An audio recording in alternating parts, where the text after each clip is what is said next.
చెప్పే గంట 2 గంటలను పడుతున్న సాక్ష్యం. నేను ఉద్యోగం చేసే చోట కూడా దేవుడు ఒక సాక్షిగానే పెట్టుకుంటున్నాడు. చిన్న చిన్న విషయాలైనా పెద్ద విషయాలైనా నా వరకు నాకు మన సాక్షి కాపాడుకోవడానికి దేవుడు చాలా సహాయం చేశాడు. ఆ చిన్న పనిలోనే ఒక నమ్మకస్తురాలుగా అందరి ఎదురుగా నన్ను నమ్మకస్తురాలుగా ఉండటానికి కూడా దేవుడు సహాయం చేశాడు. కనుక వాళ్ళే కొంతమంది నా ఎదురుగా చెప్పిన వారే నన్ను ఉద్యోగం చెప్పారు. నేను 18 సంవత్సరాలు 3 నెలలు కాంట్రాక్ట్ బేస్లో పనిచేశాను. తర్వాత 2 సంవత్సరాల క్రితం నాకు రెగ్యులరైజ్ అయ్యింది.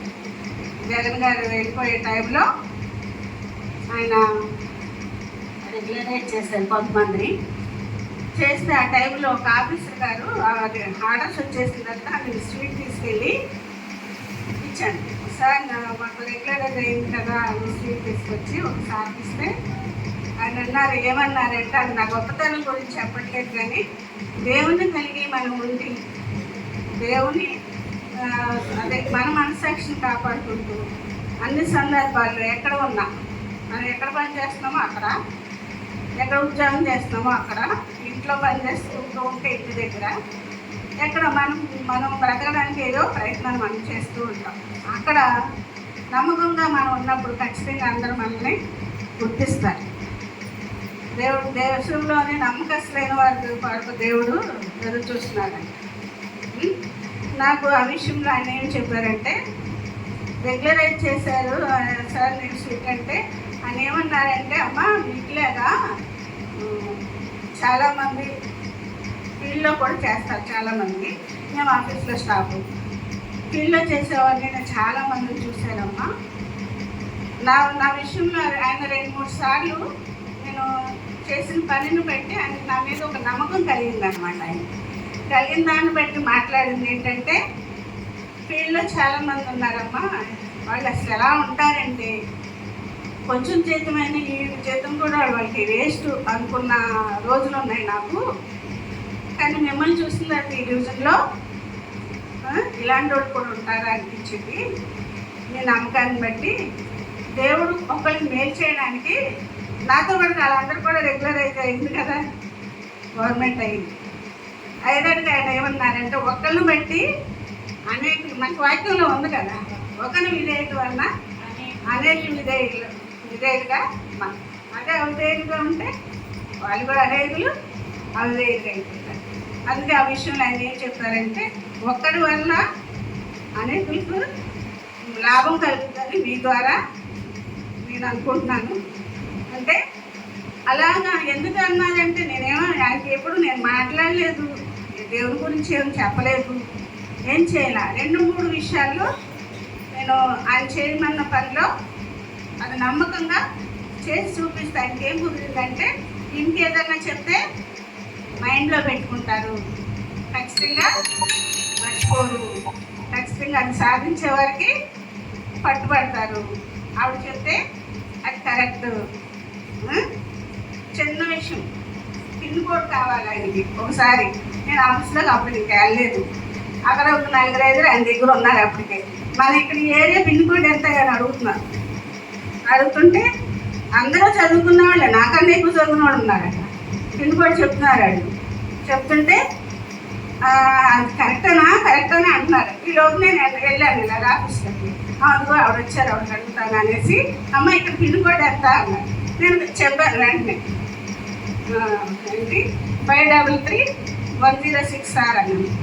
ఓకే అమ్మా అని వేసుకున్నాను. అదేంటి సార్ మేము అందరం అదేగా చెప్పాము, మరి ఇంతవరకు మీరు అంత డౌట్గా ఉన్నారంటే ఆవిడ చెప్తే కరెక్ట్గా ఉంటుంది, నాకు నమ్మకం అనేసి వెళ్ళిపోయారండి. అలాంటి కొన్ని ఇంకా 2-3 ఇన్సిడెంట్ లాంటి నాకు ఆ మాటని బట్టి ఆయన దాన్ని ఆ కొద్ది కాలంలో 1 సంవత్సరం ఉన్నట్టున్నారు ఆయన. ఆ సంవత్సరంలో మాకు మధ్య జరిగిన ఆ విషయాల్లో అదే ఆ ఆఫీస్ సంబంధించిన విషయాల్లో ఆయనకు ఒక నమ్మకం కుదిరినప్పుడు మిమ్మల్ని బట్టే అనేకులకి మీకు చేయాలని దేవుడు అనుకున్నాడు, మీ లిస్టులో అనేకులు కొట్టుకుపోయారా అని అంటున్నారు. నేను మాత్రం నేనేమి దాన్ని అవసరాలు అంటావు మనం, అలా ఏం లేదు సార్. నేను కూడా చాలాసార్లు దేవుడిని దుఃఖపెట్టిన దానికనే నేను ఉంటాను. ఏదో కోపం వచ్చినప్పుడు మన కోపంతో మాట్లాడేస్తాం. దేవుడు దుఃఖపెడతాడా లేదా? గట్టిగా మాట్లాడొద్దు అంటారు పాస్టర్ గారు. నేనే గట్టిగా చెప్తా ఉంటాను. దేవుడు బాధపడతాడా లేదా? ఇలాంటివి ఉంటాయి. గట్టిగా పెద్దది అని మన జోలికి మనం వెళ్ళం. కానీ మాట దగ్గర కోపమని అంచుకోలేకపోవడం, ఓడ్చుకోలేకపోవడం, సహించుకోలేకపోవడం, ఇలాంటివన్నీ మాటికి ఉంటూనే వస్తూనే ఉంటాయి. వాటి మీద ఇంకా నేనైతే ప్రార్థన చేసుకున్నప్పుడు ఏడుస్తూనే ఉంటాను. కానీ అవి ఆయనకి అక్కడ అలా జరగదు కదా. కోపడడం, తీసుకోవడం, లేదంటే గట్టిగా మాట్లాడడం ఆయన తెలియదు పాపం. నేను ఆయన ఉద్దేశించి లేస్తారు, నేను అంత కరెక్ట్గా ఏం కాదు సార్ నేను అనేసి చెప్తే, లేదమ్మా చూస్తాము, ప్రతి ఒక్కరిని మేము పరిశీలిస్తాము. మా పాప దగ్గర కూడా అన్నారు. పాప ఏదో సంఘాలు పెట్టించుకోవడానికి వెళ్తే నేను పాప నేను చూపించినప్పుడు ఆవిడతో అన్నాడు, నాకు గుర్తుందో లేదో, మీరు మమ్మీ చాలా డెడికేటెడ్ పర్సన్, మీ మమ్మీ చాలా డెడికేటెడ్ పర్సన్ అమ్మా అనేసి ఆయన చెప్తున్నారు అనమాట. అంటే అంత వాళ్ళు అధికారులు మనకన్నా, వాళ్ళు మన్ననలు పొందుకునేంత అధికారం మనకి అంత అవకాశాలు ఏమి రావు. ఎంత చేసిన ఆఫీసర్లు ఇంకా నేర్చుకోవాలమ్మా అంటారు. అలాగే చెప్తారు, చేయిస్తారు, మాతో చేస్తూనే ఉంటాము. అలాగే నేను ఇంకొకసారి దగ్గర కూడా ఆ మాట అప్పుడు మా హస్బెండ్తోనే చెప్పారు. నేనే చాలా డెడికేటెడ్ పర్సన్ అండి, బాగా చేస్తాను పని. ఎందుకు నేను చేయగలిగానంటే నాకు అసలు జ్ఞానమే ఆ పోస్ట్ ఇచ్చినప్పుడు నేను అనుకునేదాన్ని, ప్రభు నాకు ఇక్కడ కూర్చుని అర్హత కూడా లేదు, నాకు అసలు జ్ఞానం లేదు ప్రభు.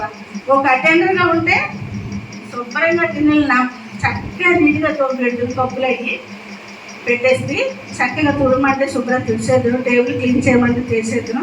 ఈ సీట్లు ఎందుకు కూర్చోబెట్టావు నాయన నన్ను, నాకు అంత జ్ఞానం లేదు, నాకు అంత తెలివితేటలు లేవు ప్రభు, నేను చేయలేని ఉద్యోగం అని అనుకుని ఏడ్చిన రోజులు కూడా ఉన్నాయి. కానీ అలాంటి పరిస్థితుల్లో ఉన్నప్పుడు అలాగున్నా నాకు జ్ఞానం లేకపోయినా దేవుడిని కలిగి ఉండడం వల్ల దేవుడు ఏం చేశాడు, మనల్ని కొంచెం గుర్తించేటట్లుగా చేశాడు.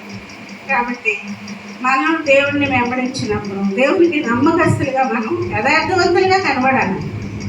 దేవుడిని మనల్ని చూస్తున్నప్పుడు మనం ఎలా ఉండాలి, యథార్థవంతులుగా ఉంటే యథార్థవంతుల వంశపు వారు దీవించబడతారు కదా, వర్ధిల్లుతారు కదా. దేవుడు ఆ విధంగానే మరి చేశాడని నా జీవితంలో నాకు చాలా సాక్ష్యాలు ఉన్నాయి. నేను అట్లా మర్చిపోయినా దేవుడు నా పక్షంగా చేసిన కార్యాలు చాలా ఉన్నాయి. ఎందుకంటే మనం దేవుడిని భయపడాలి. దేవుడు చూస్తున్నాడు. దేవుడు ఉంటే మనుషులు ఉంటే ఒక రకంగా, లేకపోతే ఒక రకంగా చేసేవాళ్ళు ఉంటారు. అలాగే మనం దేవుని పనిలోనూ చేయకూడదు, ఇంట్లోనూ చేయకూడదు, ఎక్కడ కూడా చేయకూడదు. ఉన్నా లేకపోయినా దేవుడికి మనం లెక్క చెప్పాలి కదా, మనుషులు కాదు. అధికారులు ఉన్నా ఒక రకంగానే ఉండాలి, లేకపోయినా ఒకే రకంగా. అది యథార్థత. అబద్ధం ఆడకుండా మనం ఉంటే అది యథార్థత. కనుక మనం అలా ఉండేటట్లయితే దేవుడు మన కుటుంబాన్ని, మనల్ని ముందు మన కుటుంబాన్ని, మన బిడ్డల్ని కూడా వదిలేవాడుగానే ఉంచుతారు కానీ అన్నాడు. తలగా ఉంచుతాను కానీ ఉంచును అన్నాడు. పైవారుగా ఉంచుతారు కానీ కిందవారుగా ఉంచును అన్నాడు. నా జీవితంలో ఎక్కడ చాలా కష్టమైన పరిస్థితుల్లో కూడా మమ్మల్ని దేవుడు ఎప్పుడు తక్కువ వారిగా మాత్రం మమ్మల్ని ఉంచలేదండి. కారణం దేవుడు మనకు తోడుగా ఉన్నాడు. మనం ముందు నమ్మకంగా ఉండాలి, యథార్థంగా ఉండాలి, మన శక్తిని కాపాడుకోవాలి, భయము ఉండాలి. అప్పుడే అది భక్తి. భయంతో కూడిన భక్తి చేయాలి. దేవుడు చెప్పిన మనకు అలాంటి బిడ్డలు ఇచ్చారు అన్ని చోట్ల కూడా.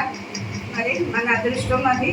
మనం అలాగూ మరి వారి విధానంలో మనం కూడా నచ్చి ఫలించేవారిగా ఉండాలని చిన్న సాక్ష్యము, దేవుడి చిన్న మాటలు మరి నీకు ఇక్కడ నిలబడి చెప్తాను. దేవుడు కృప చూపినాడు.